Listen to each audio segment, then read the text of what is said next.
Uran डेपोतून ST सेवेचा बोजवारा उडाला असून वेळापत्रक केवळ नावापुरते झाले। प्रशासनाकडून वेळेवर कुठल्याच बसेस सोडल्या जात नाहीयेत।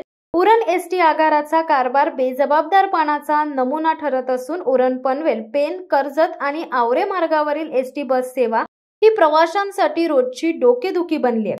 अधिकृत वेळापत्रक असले तरी प्रत्यक्षात त्याचे पालन होत नाहीये। बस केव्हा येईल केव्हा निघेल याचा मात्र नेम नसतोय।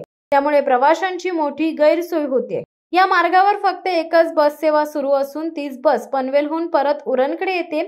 मात्र निश्चित वेळ नसल्याने प्रवाशांना 1.5 ते 2 तास बसची वाट बघावी लागते। परिणामी एकाच वेळी अनेक प्रवासी जमा होतात आणि बस आल्यावर गोंधळ, वादविवाद किंवा झटापटीच्या घटना घडतात। उरण आगारात आधीच प्राथमिक सुविधा अत्यंत अपुऱ्या आहेत।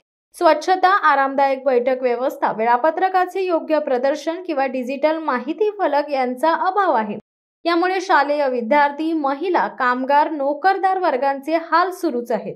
प्रवाशांनी वारंवार तक्रारी करूनही प्रशासनाने फारशी दखल घेतलेली नाहीये।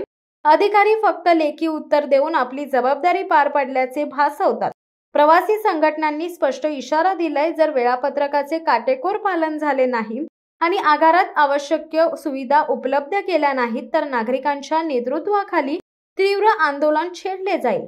तसेच चालक, वाहक यांची मनमानी चालू असून हात दाखवून सुद्धा बसेस थांब्यावर थांबत नाहीत। यांच्यावर प्रशासनाने वचक ठेवून महसूल वाढवण्यासाठी प्रयत्न करणे आवश्यक आहे। शिवसत्ता टाइम्ससाठी प्रवीण पाटील, उरण। धडक बेधडक वृत्त देणाऱ्या आपल्या शिवसत्ता टाइम्स न्यूज चॅनलला लाल बटन दाबून सबस्क्राईब करा आणि बेल आयकॉनला क्लिक करायला विसरू नका।